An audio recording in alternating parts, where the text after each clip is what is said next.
This episode sponsored by OK Energy. Welcome to Common Man Cocktails. I'm your host, Derek Sherwood. I've got with me nobody. It's me again all week.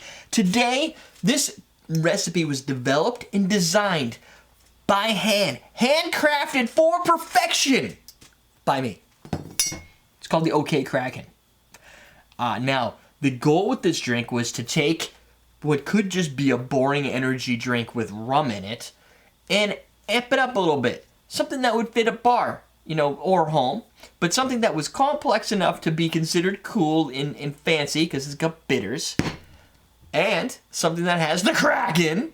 You can use your favorite dark spiced rum or whatever spiced rum you have, but this recipe I designed was really focused on the Kraken because I saw the Kraken as something that maybe it's trendy, but it's cool, like it's trending, if you will. People like the Kraken, and everybody wants to talk about Kraken. So I figured putting it in this drink would pair up against the OK Energy original. And if you want to find it, awesomedrinks.com now carries all the flavored OK Energy, including the original. So you can make things now, like the mangoes and the green apples and the ones I've created. You can go buy these things to go with it. Of course, you can buy shakers and stuff while you're there. So what I did is I did 4 ounces of the energy drink. We're going to put that in last because that's just how this is going to roll. So what we're going to do is we're going to take some ice. We're going to put it in here. We're going to add in an ounce of Kraken and a half ounce of Licor 43. Just a little bit of sweetness. Licor 43 right here, for those that don't know, it's kind of an orange liqueur with heavy notes and influences of vanilla. And I don't know what else flavor it is. Orange? But, that's... And it's really sweet. So, a little bit goes a long way, as they say. Perfect ice cubes. Boom. Alright, so, I don't even know why I have a shaker. I'm retiring that for this episode. I don't need it. So you've got your ice. We got our spoon. Start with a little bit of alcohol. I need something to measure with. We're going to do 1 ounce. Here we go. Hold on to your pants, because this is going to be awesome. Wasn't that awesome? Is it awesome now? Yeah, it's awesome. There's your Kraken. We're going to do a half ounce of this good stuff here. And it's got a nice slow pour so you can control your pour. Boom. Done. Next, we're going to do... let's add our bitters. So, for the bitters, I call for 2 dashes of aromatic bitters. That means... if you have on hand Angostura, use them. If you've got Fee Brothers Aromatic, use those. Even if you have Peychaud, that's fine. If you're looking to get creative, I left it generic with just aromatics, meaning you can use like Boomtown bitters, also available at the store, Awesome Drinks. And these have some sarsaparilla notes, almost like a little root beer component to them as well. So I thought it would pair really good against the Kraken, the dark rum. So 1, 2, 3. I'm going to do 4 because this is the sampler. You can find that we have a sample set of all 3 on the site, which includes the Prohibitors, the Colonial Cocktail Bitters, and the Boomtown.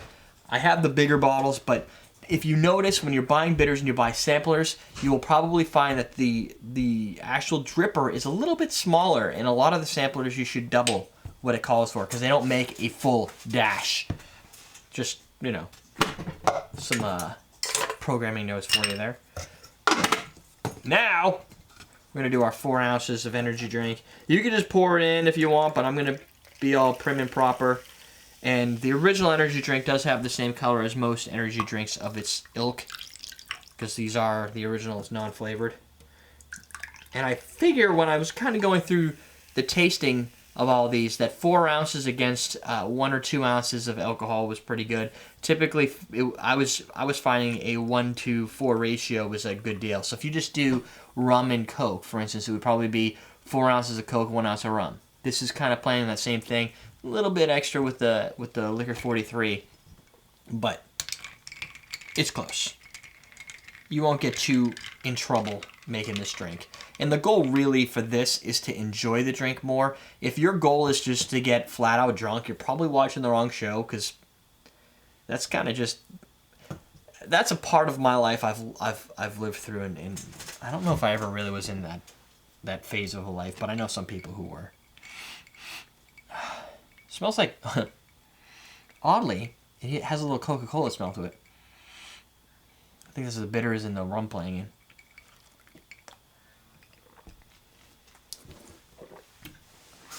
But, kind of forgot about this. One of the other goals, while the rum, plays in well, and the sweetness that you can find within an energy drink can be there. I find that it gets a lot more distracting because a lot of energy drinks have like that tart citrus blast and that carbonation that can be a little bit distracting. So what I wanted to do is round that out with the Licor 43. So the Licor 43 is really there to bring on that sweetness, and you get that citrus, orange, vanilla play, and then you don't get as much. You still get a little bit of the bite from the OK Energy, but it's not as intense as just drinking the OK Straight or any other energy drink straight that has that like tart. You just shake your head a little bit when you first take your initial sip.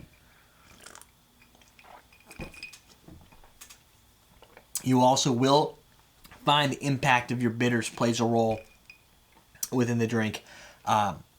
So if you go with, say, bitters that have more of a lavender or chamomile, if you have ones that have more of a coriander, then you're going to get some of those influences. So you can almost, with the different samplers or different bitters you have at home, build a little nuance to this that might be more unique to what I have or to what your neighbor is making at home when he's watching our show, because obviously everybody's watching the show.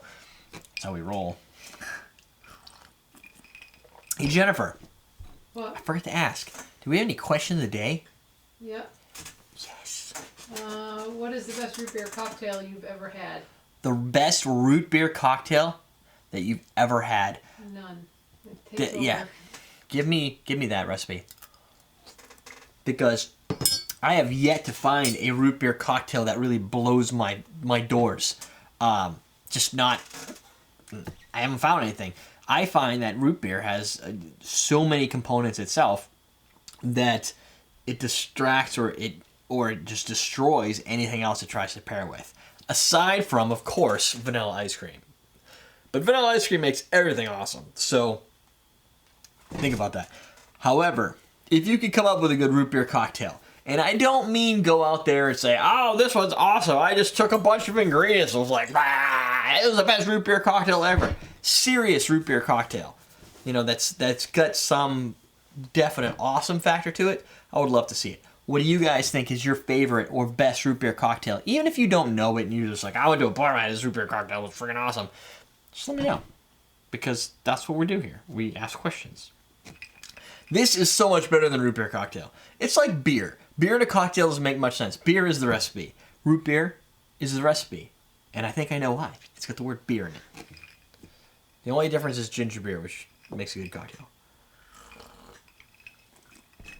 This drink, light, refreshing, a dash of sweet citrus, a little finish of dark rum, a little spice, influences of spice from both the Kraken and from the bitters. Near the tail end, after the vanilla and the citrus and all that and the tartness kind of burns off, you get those flavors left over. Easy to drink, lightly carbonated. OK Energy drinks, friggin' awesome. Of course, awesomenedrinks.com if you want to buy some of it. And I'm selling them in two cans per 2 cans. So, you buy one, you get 2 cans. Or what's your favorite summer beer? What is your favorite summer beer? Great question. I have more, to answer that question for me, I have got more of a, what do you call it when you remember something that was a good time and it was awesome? Nostalgia? Yeah. When I think of, like, my favorite summer beer, I think back to my college days. And for me, I still like the Sam Adams Pilsner. What is it called? The Summer Pilsner? It's not called Summer Pilsner. Something to do with Pilsner. The Sam Adams Pilsner that they release in the summer. I think they only have one Pilsner and it only comes out in the summer. But that is kind of like my summer beer. If I have one of those, it's a light wheat beer. Good times. But that's probably more nostalgia. What do you guys think? What's your favorite summer beer? Obviously, it's not going to be something, I'm going to guess, that's high in alcohol. It's probably going to be something lighter and more refreshing that you can have 1 or 2 of and still be able to spell your name and, operate heavy machinery or whatever. So there you go. 2 questions a day, 1 episode. We're done. Submit your recipes at recipe@everydaydrinkers.com. Remember that. And don't give me a paragraph. Give me a breakdown of items and instructions on how to make it. If you want to say where you got it or how it came about or whatnot, that's fine. But make it short and concise. Derek don't like to read a lot. Patreon.com/CMC if you want to help support the show so that we can continue this well into the future. That's the Kraken. Go out, get yourself a bottle of the Kraken. I'm just kidding. I know you already have one. EverydayDrinkers.com. Awesome drinks for our bitters, our energy drinks, and our glassware. That's called the, what is this? The double old-fashioned glass. It's freaking epic. I love the hexagon-like look to it. Anyway, we're done. We're teaching you how to drink.